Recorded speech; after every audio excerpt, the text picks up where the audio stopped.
यार दोस्तों मैं क्या सुन रहा हूं, दुनिया वाले बोल रहे हैं कि भारत ने पहले पाकिस्तान को चैंपियंस ट्रॉफी से बाहर किया और फिर सेमीफाइनल में ऑस्ट्रेलिया को हराकर भारत ने चैंपियंस ट्रॉफी को ही पाकिस्तान से बाहर कर दिया। मैंने आज तक गंदे जोक्स तो बहुत सुने, मगर किसी गंदे मुल्क को जोक बनते पहली बार देखा। Are you comedy me? मतलब पाकिस्तान चैंपियंस ट्रॉफी का होस्ट है और होस्ट नेशन में ही उस टूर्नामेंट का फाइनल नहीं हो रहा है। मतलब ऐसा समझो कि 5,000 देकर शादी पर पहनने के लिए आप किराए पर शेरवानी लेकर आए और फेरों से थोड़े टाइम पहले ही दुल्हन स्टार्टर सर्व करने वाले वेटर के साथ भाग जाए और भागने के बाद वो फोन करके आपको तसल्ली भी दे कि जानू मैं स्टार्टर वाले के साथ भाग तो गई हूं तो क्या हुआ, मगर प्यार में आज भी तुम्ही से करती हूं। ठीक यही काम जय शाह भाई पाकिस्तानियों के साथ कर रहे हैं। वो पीसीबी को लगातार समझा रहे हैं कि भाइयों तो क्या हुआ जो इंडिया तुम्हारे यहाँ खेलने नहीं आई, तो क्या हुआ जो होस्ट नेशन होने के बावजूद तुम इंडिया से खेलने दुबई गए, तो क्या हुआ जो इंडिया ने अपना सेमीफाइनल दुबई में खेला, तो क्या हुआ जो अब इस टूर्नामेंट का फाइनल भी दुबई में होगा। मगर यकीन मानो मेरे दोस्तों, टूर्नामेंट के होस्ट तो तुम ही हो, पाकिस्तान ही है। वो देखो उस दीवार पर भी लिखा है चैंपियंस ट्रॉफी का होस्ट पाकिस्तान। अब जाओ चाट लो दीवार को। वेरी गुड बेटा, तब तो तुम सेफ हो। और ये सारी बातें सुनकर पाकिस्तान की हालत चोट खाई उस प्रेमिका की तरह हो गई है जो रो रो कर बोल रही है कि ठाकुर साहब कब तक मुझ गरीब को मूर्ख बनाओगे। मैं जानती हूँ कि आप मेरे साथ सिर्फ अपना वक्त काट रहे हो और मेरा काट रहे हो। मतलब आप जमाने को सच्चाई बता क्यों नहीं देते कि पाकिस्तान को चैंपियंस ट्रॉफी का होस्ट बताकर सिर्फ उसका काटा गया है। ये बड़ी अच्छी बात कही है। सच बता रहा हूं दोस्तों, जब से इंडिया चैंपियंस ट्रॉफी का सेमीफाइनल जीती है तब से पापियों का रो रो कर बुरा हाल है। 2,500 साल बाद उन्हें कोई आईसीसी टूर्नामेंट को होस्ट करने का ठेका मिला था, मगर गरीब आदमी की सैलरी की तरह पाकिस्तान का टूर्नामेंट भी कब शुरू हुआ और कब खत्म हो गया उन्हें पता ही नहीं चला। और जिस तरह बीसीसीआई और इंडिया वालों ने उन्हें तड़पा तड़पा कर मारा है, वो पेन वो दर्द जाने में और 2,500 साल लग जाएंगे। इसके अलावा ऐसे दसियों कारण हैं जो ये बताते हैं कि पाकिस्तान ने चैंपियंस ट्रॉफी होस्ट करके अपनी खुद की बेइज्जती कराई है और आज वो किसी को अपना मुंह और दांत दिखाने के लायक नहीं रह गया। एक सेकंड, दांत से याद आया, एक खूबसूरत स्माइल सिर्फ आपके फोटोज ही नहीं बल्कि आपके कॉन्फिडेंस और आपकी जिंदगी दोनों को नई उड़ान देती है। लेकिन मैंने अक्सर लोगों को उनके टेढ़े मेढ़े और आगे पीछे या गैप वाले दांतों की वजह से अपने कॉन्फिडेंस को धीरे धीरे खोते हुए देखा है। ये सिर्फ एक डेंटल इशू नहीं है बल्कि एक इमोशनल स्ट्रगल भी बन जाता है। टूथसी टीथ अलाइनर्स आपके टेढ़े मेढ़े दांतों को लगभग 6 से 12 महीनों में सीधा करते हैं और गैप्स को भी बंद करते हैं बिना किसी तकलीफ और बिना फूड रिस्ट्रिक्शंस के। और ये अलाइनर्स बिल्कुल ट्रांसपेरेंट हैं तो किसी को पता भी नहीं चलेगा कि आपने वो पहना भी हुआ है। प्लस ये रिमूवेबल भी है, मतलब नो फूड रिस्ट्रिक्शंस। अब वही रिजल्ट बिना ब्रेसेस के टेंशन के। इन्हें बनवाने का प्रोसेस भी बहुत ही सिंपल है, मैंने खुद इसको यूज किया है। टूथसी का खुद का ऐप है जिससे आप घर बैठे बैठे टीथ स्कैन बुक कर सकते हो या फिर आप इनके एक्सपीरियंस सेंटर भी जा सकते हो। टूथसी की खुद की मैन्युफैक्चरिंग लैब है, 100+ डेंटिस्ट एंड ऑर्थोडेंटिस्ट की टीम भी है और इन सब टेक्नोलॉजी की वजह से आप रेगुलर अलाइनर ब्रांड्स के मुकाबले अप टू 60% यहां सेव भी कर सकते हैं। और टूथसी ने 3 लाख से ज्यादा स्माइल्स डिजाइन किए हैं, सो रिजल्ट्स की गारंटी तो है ही दोस्तों। तो नीचे डिस्क्रिप्शन में जो लिंक दिया है उस पर क्लिक करो और टूथसी ऐप डाउनलोड करके एक फ्री 3D टीथ स्कैन को तुरंत बुक कराओ, बढ़िया सी स्माइल पाओ, वीडियो में आ गया। तो बहुत हम लोग बात कर रहे थे कि कैसे पाकिस्तान ने चैंपियंस ट्रॉफी कराकर अपनी खुद की ही बेइज्जती कराई है। पहली बात तो ये है कि जो पाकिस्तान की टीम पिछले 4,500 सालों से कोई ढंग का टूर्नामेंट नहीं जीती, जो फटीचर पाकिस्तान की टीम न घर में जीत पाती है न बाहर, ऐसे देश में चैंपियंस ट्रॉफी नहीं लूजर्स ट्रॉफी होनी चाहिए थी और पाकिस्तान को अपने जैसी 5-6 गरीब टीमों को बुलाकर उनका एक कप कराना चाहिए था, न कि ये। गजब बेइज्जती। पाकिस्तान को अपनी तरफ से पैसे देकर रवांडा जैसे देशों को पाकिस्तान बुला लेना चाहिए था, फिर भले ही रवांडा वालों को एंड तक ये ना पता चलता कि पाकिस्तानियों ने हमें बुलाया क्यों। वो तो रवांडा की टीम जब वापस जाती तब उन्हें अखबार देखकर पता चलता कि अरे हमें पाकिस्तान में जो खिलाया जा रहा था वो क्रिकेट मैच था, हमें तो ये बोला गया था कि हम एक फिल्म की शूटिंग कर रहे हैं।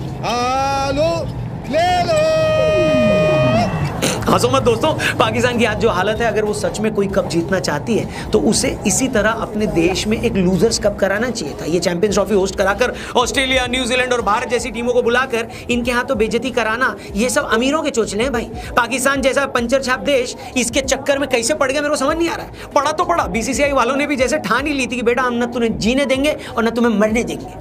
पहले तो बीसीसीआई ने पाकिस्तान को एंड तक, आखिर के 2 महीनों तक ये पता ही नहीं लगने दिया कि हम टूर्नामेंट खेलने पाकिस्तान आ रहे हैं या नहीं आ रहे। फिर बिल्कुल लास्ट टाइम पे, लास्ट मोमेंट पे ये बताया कि नहीं हम नहीं आ सकते क्योंकि हमारे घर पर छोटी बहन की शादी है।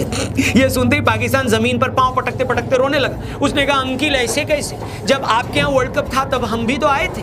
बीसीसीआई ने कहा औकात में रहो, हमसे मुकाबला मत करो। अगर चंदू हलवाई मुकेश अंबानी के घर चाय पीने आ रहा है तो ये चंदू हलवाई की खुशकिस्मती है कि इतने बड़े आदमी ने उसे अपने घर में घुसने दिया। इसका मतलब ये नहीं कि चंदू संधू हलवाई मुकेश अंबानी से बोलने लगे कि अंबानी साहब मैं आपके घर आया, अब आपको भी मेरे घर पे आना होगा। कम ऑन, मस्त जोक मारा रे। मगर पीसीबी को यह बात एक बार में समझ में आई नहीं। उस पर अपने मुल्क के अंदर इस बात का प्रेशर था कि सेल्फ रिस्पेक्ट दिखाओ, लेकिन पीसीबी के सामने बड़ा चैलेंज ये था कि जब कोई सेल्फ रिस्पेक्ट थी नहीं तो दिखाते क्या।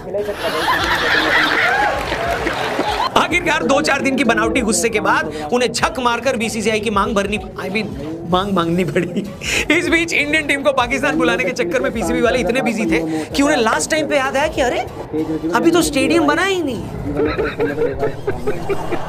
मतलब लड़की की शादी के 3 दिन पहले उसके नशेड़ी बाप को अचानक याद आया कि अरे मैरिज हॉल तो बुक ही नहीं किया है। तो फिर क्या था, ये बात पता लगती पाकिस्तान की श्रीलंका लगनी शुरू हो गई। बची खुची कसर इंडियन मीडिया ने, हम लोग ने पूरी कर दी। लोग ताने मार रहे थे कि जिन्हें बिल्डिंग उड़ाने की आदत हो वो बेचारे कोई बिल्डिंग बनाएंगे कैसे वे। भारतीयों ने उनको सलाह भी दी कि अगर मजदूर कम पड़ रहे हैं तो शहबाज शरीफ से ही स्टेडियम की दीवारों पर पलस्तर करवा लो। वैसे भी वो पाकिस्तान को बनाने में कोई और योगदान तो दे नहीं रहे, कम से कम पाकिस्तान की दीवारों की चिनाई उनसे करवा लो। भारतीयों से ये ताने सुनकर पाकिस्तानी बोल रहे थे कि भाई तुम लोग क्यों इतना परेशान हो रहे हो, तुम्हारी टीम तो हमारे यहाँ आ भी नहीं रही। हमने कहा हमें पता है, लेकिन दुनिया में मौज लेने नाम की भी तो कोई चिड़िया होती है ना, हम तुम्हारे मजे ही ले रहे हैं। तब तक लेते रहेंगे जब तक स्टेडियम में आखिरी सीट नहीं लग जाती। अब जाओ यहाँ से और फ्लड लाइट में जाके बल्ब लगाओ। भारत की तरफ से बनाए इस प्रेशर का असर ये हुआ कि पाकिस्तान के यूट्यूबर्स ने आखिरी टाइम पर खुद रेते और सीमेंट का घोल बनाकर स्टेडियम में काम पूरा किया है। स्टेडियम पूरा होते ही पाकिस्तानी बड़े खुश हो गए कि वाह वाह वाह, अब पाकिस्तान में चैंपियंस ट्रॉफी होगी, सारी दुनिया पाकिस्तान आएगी। मगर स्टेडियम बनने की इस खुशी के चक्कर में वो ये भूल गए कि स्टेडियम में खेलना तो पाकिस्तान की टीम को ही है।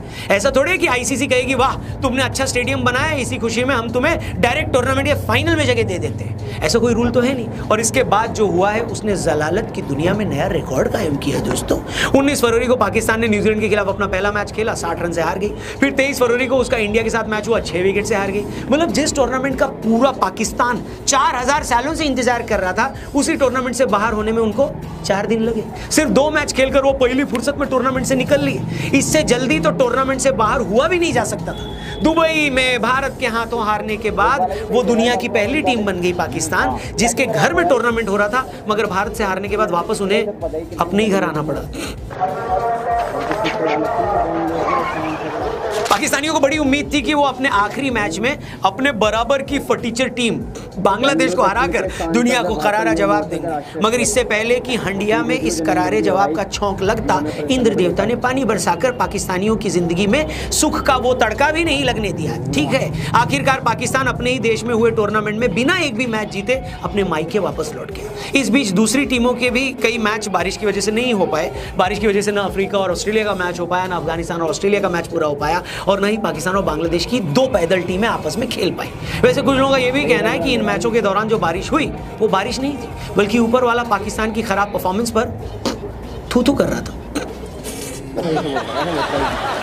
इतने रोने स्यापे के बाद भी पाकिस्तानियों की बस एक ही होप बची थी, और वो ये कि ऑस्ट्रेलिया, पूरे पाकिस्तान को इस बात की उम्मीद थी कि ऑस्ट्रेलिया की टीम सेमीफाइनल में भारत को हरा देगी, इससे भारत टूर्नामेंट से बाहर हो जाएगा और फिर चैंपियंस ट्रॉफी का फाइनल पाकिस्तान में होगा। मगर अफसोस अफसोस अफसोस, मगर ये होना। चैंपियन ट्रॉफी कराकर बुरा फंसा पाकिस्तान। अब चैंपियन ट्रॉफी पाकिस्तान से हो गए बाहर। फाइनल अब होने जा रहा है इंडिया वर्सेस न्यूजीलैंड के बीच, और चैंपियन ट्रॉफी जो है वो मेज़बानी पाकिस्तान कर रहा था, अब उससे बाहर हो चुकी है। पाकिस्तान को ये सोचना चाहिए कि हमने चैंपियन ट्रॉफी करी है, पर इन्होंने एक भी मैच बिल्कुल नहीं जीता। और ये जो मैच होने जा रहा है ये दुबई में होगा, न्यूजीलैंड और भारत के बीच। आप देख सकते हैं पूरी वीडियो में। 9 तारीख को फाइनल है न्यूजीलैंड और भारत के बीच में। कौन जीतेगा कमेंट जरूर करना। वैसे तो इंडिया की टीम बेहतर है, आगे बढ़ रही है, उधर न्यूजीलैंड को भी हल्के में लेना नहीं चाहिए।